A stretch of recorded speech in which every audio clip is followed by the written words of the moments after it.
খবর শুনছেন দুর্গাপুর সংবাদ চ্যানেল থেকে। আজ বৃহস্পতিবার 31 তারিখ। জানাবো আজকের বাছাই করা গুরুত্বপূর্ণ 10টি তাজা খবর। শুরুতেই হেডলাইন।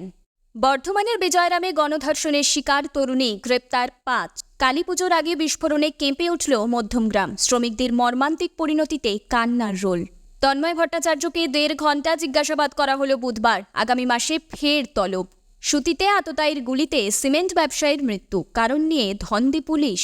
হাতে টিপসই নিয়ে স্লিপ দিয়ে রেশনের সামগ্রী প্রতারণার অভিযোগ ডিলারের বিরুদ্ধে। শামশেরগঞ্জে গঙ্গায় ব্যাপক ভাঙন, তলিয়ে যাচ্ছে আস্ত গ্রাম। আগামী বছর প্রাথমিকে 5ম শ্রেণীও। রাজ্যের 2000-এর বেশি স্কুলে শুরু প্রস্তুতি। কংগ্রেসের প্রাক্তন লোকসভা প্রার্থীর কেষ্টর হাত ধরে তৃণমূলে যোগ। প্রিয় দর্শক, আজকের খবরগুলি বিশেষ গুরুত্বপূর্ণ। খবর সম্পূর্ণ শুনবেন। আসছি বিস্তারিত খবরে। বর্ধমানের বিজয়রামে গণধর্ষণের অভিযোগে গ্রেপ্তার 5 যুবক। নির্মীয়মান একটি বাড়িতে তুলে নিয়ে গিয়ে এক যুবতীকে গণধর্ষণ করা হয় বলে অভিযোগ। ধৃতদের বুধবার আদালতে পাঠানো হয়েছে। মঙ্গলবার সন্ধে এক তরুণী তার পুরুষ সঙ্গীকে নিয়ে বেড়াতে গিয়েছিল বিজয়রাম এলাকায়। অভিযুক্তরা দুজনকেই রাস্তা থেকে তুলে নিয়ে যায় একটি নির্মীয়মান বাড়িতে। সেখানে একটি ঘরে তরুণীর বন্ধুকে আটকে রাখে। অন্য একটি ঘরে তরুণীর উপর 5 জন যুবক নির্যাতন চালায় বলে অভিযোগ। রাতেই থানায় অভিযোগ দায়ের করা হয় নির্যাতিতার তরুণীর পরিবারের পক্ষ থেকে।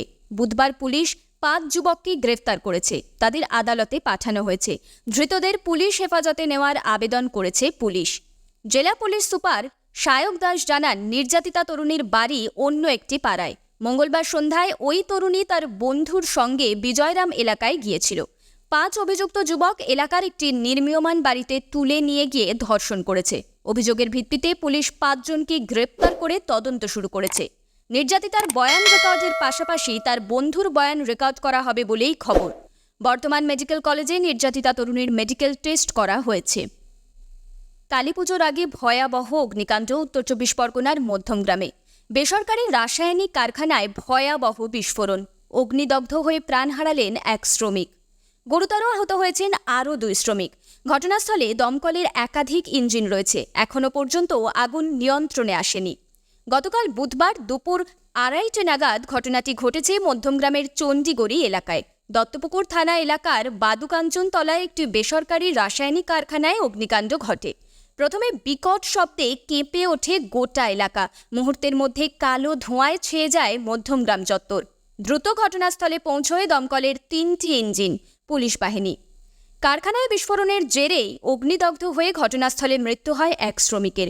অগ্নিদগ্ধ হয়েছেন আরও 2 শ্রমিক।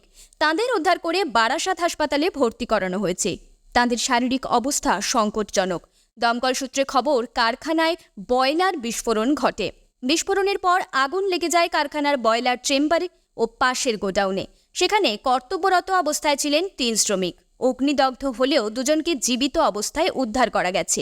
আগুন এখনও পর্যন্ত নিয়ন্ত্রণে আসেনি। কালীপুজোর ঠিক আগের দিন বিস্ফোরণ ও অগ্নিকাণ্ডে ব্যাপক চাঞ্চল্য ছড়িয়েছে মধ্যমগ্রামে। মহিলা সাংবাদিককে হেনস্থার অভিযোগে বিদ্ধ হয়েছেন সিপিএমের বর্ষিয়ান নেতা তন্ময় ভট্টাচার্য। তাঁকে দফায় দফায় জিজ্ঞাসাবাদ করছে পুলিশ। বুধবারও তাঁকে ডেকেছিল বরানগর থানা। এদিন তাঁকে প্রায় 1.5 ঘন্টার ওপর জিজ্ঞাসাবাদ করা হয়। আগামী মাসে ফের তাঁকে তলব করেছে পুলিশ। বুধবার বিকেল 4:45 নাগাদ থানায় গিয়েছিলেন তন্ময়। বেরিয়ে আসতে প্রায় 6:30 বাজে। সাংবাদিকদের তন্ময় জানিয়েছেন, আগামী 7ই নভেম্বর অর্থাৎ বৃহস্পতিবার ফের তাঁকে পুলিশ ডেকে পাঠিয়েছে। গত রবিবার সিপিএম নেতা তন্ময়ের বিরুদ্ধে হেনস্থার অভিযোগ তোলেন এক মহিলা সাংবাদিক। সোশ্যাল মিডিয়ায় লাইভ করে হেনস্থার ঘটনার কথা প্রকাশ্যে আনেন তিনি। তাঁর ওই অভিযোগ প্রকাশ্যে আসতেই তন্ময়কে সাসপেন্ড করেছে দল। সিপিএম নেতা তন্ময় ভট্টাচার্যের সঙ্গে দ্য ওয়াল যখন যোগাযোগ করছিল, সে সময় তিনি জানিয়েছিলেন, দ্য ওয়ালের যে সাংবাদিকরা আমার কাছে এসেছেন, এর আগে তাঁদের যদি জিজ্ঞেস করেন দেখবেন তাঁদের সঙ্গেও আমি ইয়ার্কি করেছি। কিন্তু বর্ষিয়ান এই বাম নেতার ইয়ার্কি তাঁর দল একেবারেই ভালো চোখে দেখেনি। অন্যদিকে শ্লীলতাহানির 2টি জামিন অযোগ্য ধারায় মামলা রুজু করা হয়েছে বাম নেতার বিরুদ্ধে। গোটা ঘটনাকে অবশ্য পরিকল্পিত কুৎসা বলে ব্যাখ্যা করেছেন তন্ময় ভট্টাচার্য। তার দাবি, মহিলা সাংবাদিক যে কথা বলছেন তেমন কোনো ঘটনাই ঘটেনি। সাংবাদিক সম্মেলন করে তন্ময় ভট্টাচার্য প্রশ্ন তুলেছিলেন, মহিলার ওজন যেখানে মাত্র 40, সেখানে তার ওজন 83। তাহলে ওর কোলে বসে পড়লে উনি কি সুস্থ থাকতেন? তন্ময় এও বলেন, তিনি কোনো রাজনৈতিক দলকে দায়ী করছেন না, কিন্তু মহিলা সাংবাদিক তার বাড়ি থেকে বেরিয়ে যাওয়ার পর কিভাবে ট্রমাটাইজড অবস্থায় এত কাজ করলেন সেই প্রশ্ন থাকছে। প্রিয় দর্শক, আপনি কোন জেলা থেকে আমাদের খবরটি শুনছেন অবশ্যই কমেন্ট করে জানাবেন। এবং আমরা আজ এই ভিডিওটাই 4000 লাইক এবং 3000 সাবস্ক্রাইবার টার্গেট করছি। অনেকেই আমাদের খবর শুনছেন কিন্তু সাবস্ক্রাইব করছেন না, ভুলে যাচ্ছেন, তাই এক্ষুনি সাবস্ক্রাইব করে দিন। ফিরে আসছি পরবর্তী খবরে। সুতিতে শুট আউট, বুধবার সকালে গুলিবিদ্ধ হয়ে মৃত্যু হল ব্যবসায়ীর। এই ঘটনা ঘিরে ব্যাপক উত্তেজনা ছড়িয়েছে সুতি থানার কাশিমনগরে। মৃত ওই ব্যক্তির নাম ইয়াদ শেখ ওরফে বিশু। তার বাড়ি সুতির কাশিমনগরে। স্থানীয় সূত্রে জানা গিয়েছে, এদিন কাশিমনগরের ট্রান্সফরমারের কাছে নিজের সিমেন্টের দোকানে বসেছিলেন ইয়াদ। তখনই বাইকে চড়ে কয়েকজন দুষ্কৃতী ইয়াদের দোকানের সামনে এসে তাকে লক্ষ্য করে গুলি চালিয়ে পালিয়ে যায়। গুলিবিদ্ধ হয়ে দোকানেই লুটিয়ে পড়েন ইয়াদ। স্থানীয় তাকে আহত অবস্থায় দেখতে পেয়ে উদ্ধার করে হাসপাতালে নিয়ে যান। সেখানে চিকিৎসাধীন অবস্থায় তার মৃত্যু হয়। গুলি চলার পর খবর পেয়ে ঘটনাস্থলে পৌঁছায় সুতি থানার বিশাল পুলিশ বাহিনী। এলাকায় তল্লাশি চালাতেই অভিযুক্তদের পুলিশ বাইক উদ্ধার করে। যদিও এখনো পর্যন্ত অভিযুক্তদের কাউকে গ্রেফতার করতে পারেনি পুলিশ। কেন ওই ব্যবসায়ীর উপর গুলি চালানো হলো তার সঠিক কারণ এখনও জানতে পারেনি পুলিশ। ঘটনা তদন্ত করে দেখছে সুতি থানার পুলিশ। মৃতের আত্মীয় নাসিম হোসেনের দাবি, এদিন তার মেশো ইয়াদকে মারে আসেনি দুষ্কৃতীরা। কাবিরুল নামে এক ব্যক্তিকে মারতে এসেছিল ওই আততায়ীরা, কিন্তু ভুল করে তারা ইয়াদকে টার্গেট করে। আপনজনকে হারিয়ে কান্নায় ভেঙে পড়েছেন আত্মীয়রা। ঘটনাস্থলে ভিড় জমে যায়। দিনের বেলা প্রকাশ্যে এভাবে শুটআউটের ঘটনা ঘটায় আতঙ্ক ছড়িয়ে পড়েছে এলাকায়। উত্তর 24 পরগনার দত্তপুকুরের ময়নাগদিতে দীর্ঘদিন যাবৎ সুমন ভাদ্র নামক রেশন ডিলার রেশন উপভোক্তাদের আঙুলের টিপসই নিয়ে কাগজ দিয়েও রেশনের সামগ্রী দিতে অস্বীকার করেন। বিগত 3 মাস যাবৎ এরকম চলতে থাকায় প্রায় 25,000 ক্ষুব্ধ রেশন উপভোক্তারা রেশন দোকানের সামনে এসে বিক্ষোভ দেখাতে থাকে। তাদের অভিযোগ, দীর্ঘদিন যাবৎ টিপসই নেবার পরও কেন তাদের উপযুক্ত রেশনের সামগ্রী তারা পাচ্ছে না, তা নিয়েই রীতিমতো বিক্ষোভ দেখানো শুরু হলে দোকান ছেড়ে পালান রেশন ডিলার সুমন ভদ্র। এরপরই রেশন উপভোক্তাদের সামাল দিতে এসে উপস্থিত হয় দত্তপুকুর থানার বিশাল পুলিশ বাহিনী। তারপর পুলিশ দাঁড়িয়ে থেকেই কিছু সংখ্যক উপভোক্তাদের হাতে রেশন সামগ্রী তুলে দেয়। পাশেই পশ্চিম খিলকাপুর গ্রাম পঞ্চায়েত থাকায় গোটা ঘটনার খবর পেতেই ঘটনাস্থলে তৎক্ষণাৎ এসে পৌঁছন বারাসাত ব্লক 1-এর সভাপতি হালিমা বিবি সহ তৃণমূল কংগ্রেসের একাধিক কর্মীরা। তিনি জানান, দীর্ঘদিন ধরে মানসিক সমস্যায় ভুগছিলেন এই রেশন ডিলার। তার ফলেই রেশন সামগ্রী দিতে হয়তো কিছু অসুবিধার সম্মুখীন হচ্ছিলেন। তবে উপভোক্তাদের অভিযোগ আসার পরেই তারা সেই রেশন ডিলারের বিরুদ্ধে খাদ্য দপ্তর পর্যন্ত অভিযোগ করেন এবং সেই রেশন ডিলারকে বারংবার জানায় উপযুক্ত রেশন সামগ্রী উপভোক্তাদের হাতে তুলে দেওয়ার জন্য। তারপরও সামগ্রী দিতে কিছু গাফিলতি হওয়ায় এলাকাবাসীর ক্ষোভের মুখে পড়েন রেশন ডিলার সুমন ভদ্র। পরে পুলিশের হস্তক্ষেপে পরিস্থিতি নিয়ন্ত্রণে আসে। গঙ্গার জলস্তর কমতে থাকার কারণে এবার দ্বিতীয় দফায় ফের ব্যাপক হারে ভাঙন শুরু হয়েছে মুর্শিদাবাদের শামশেরগঞ্জ ব্লক জুড়ে। বুধবার দুপুর থেকে রীতিমতো ভাঙন শুরু হয়েছে শামশেরগঞ্জ লোহরপুর গ্রাম জুড়ে।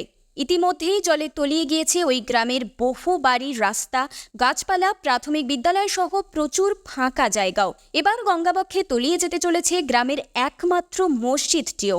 এক কথায় এই বছর ভাঙন প্রায় নিশ্চিহ্ন হতে চলেছে শামশেরগঞ্জ লোহরপুর গ্রাম।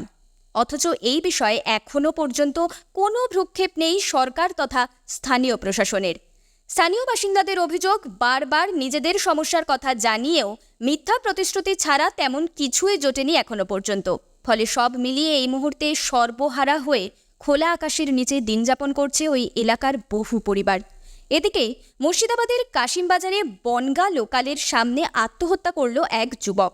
স্থানীয় সূত্রে জানা গিয়েছে, বুধবার সকাল 11:45 নাগাদ up Lalgola Bongaon local train এসে পৌঁছলে গাড়ির সামনেই ঝাঁপ দেয় ওই যুবক। ঘটনাস্থলেই তার মৃত্যু হয়।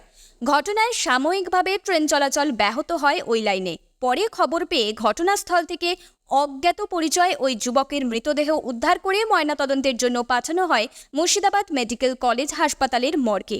যদিও সম্পূর্ণ ঘটনায় মৃত যুবকের নাম বা পরিচয় জানা যায়নি এখনো পর্যন্ত।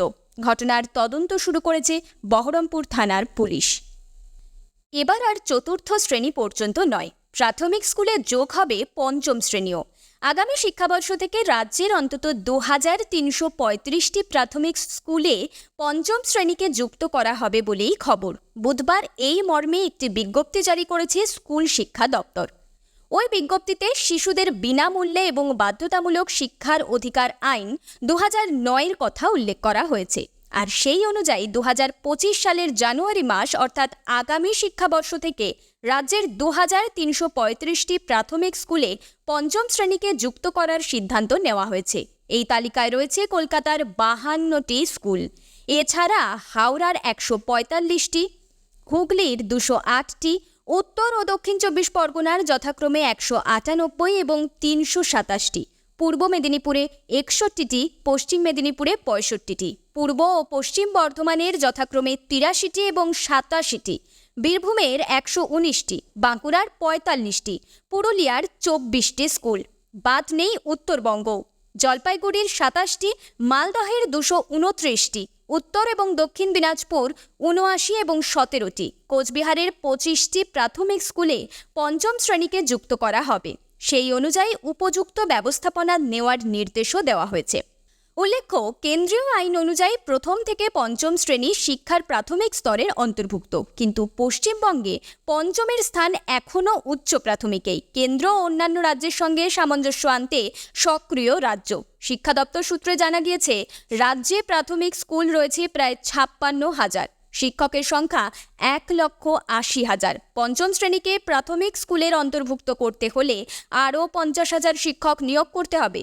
সে কারণে গত জুলাই মাসে ডিআইদের বলা হয়েছিল প্রাথমিক পঠন পাঠনের নতুন বিন্যাসের জন্য কোথায় কোথায় কি প্রয়োজন তার তালিকা তৈরি করা হোক। ইতিমধ্যেই রাজ্য সরকারকে 5 সদস্যের একটি কমিটি গঠন করার প্রস্তাব দেয় স্কুল শিক্ষা দপ্তর। ওই কমিটিতে জেলা শাসক সহ স্থানীয় প্রশাসনের প্রতিনিধিদের যুক্ত করার প্রস্তাবও রয়েছে।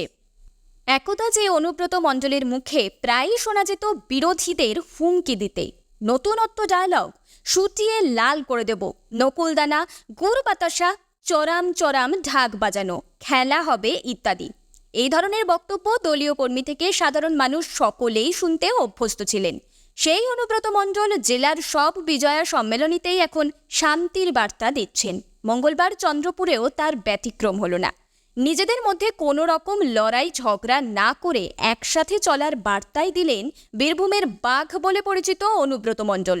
কর্মীদের উদ্দেশ্যে বলেন, কাউকে কোনো রকম মেজাজ দেখাবেন না, রেগে কথা বলবেন না, সবাই একসাথে মিলেমিশে চলুন। সাংবাদিকদের প্রশ্নের উত্তরে অনুব্রত মণ্ডল জানান, রাজনগর ব্লক তৃণমূলের সংগঠন বেশ শক্তিশালী এবং তা দেখে বেশ ভালো লাগলো। এই প্রসঙ্গে তিনি বিধায়ক বিকাশ রায়চৌধুরী, রাজনগর ব্লক তৃণমূল সভাপতি সুকুমার সাধু সহ অঞ্চল সভাপতিদেরও প্রশংসা করেন। পাশাপাশি তিনি জানিয়েছেন, রাজনগরে আরও উন্নয়নের প্রচেষ্টা করা হবে। এদিনের বিজয়া সম্মেলনের মঞ্চেই কংগ্রেসের নেতা বিশ্বরূপ মণ্ডল তৃণমূলে যোগ দেন। তার হাতে দলীয় পতাকা তুলে দেন বিধায়ক বিকাশ রায়চৌধুরী। উল্লেখ্য, বিশ্বরূপ মণ্ডল রাজ্য কংগ্রেসের কেকেসি-এর চেয়ারম্যান পদে ছিলেন।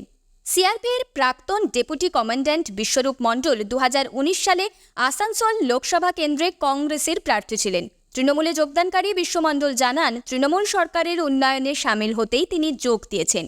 তার সাথে আরও 300 জন কংগ্রেস কর্মী রয়েছেন, তারাও আনুষ্ঠানিকভাবে আগামীতে যোগদান করবেন বলেই দাবি করেন।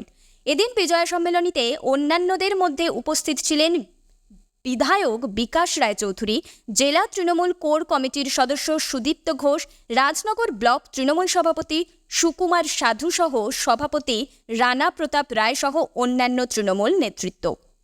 এতক্ষণ খবর শুনছিলেন দুর্গাপুর সংবাদ চ্যানেল থেকে। খবর আজকের মতন এই পর্যন্তই। ধন্যবাদ।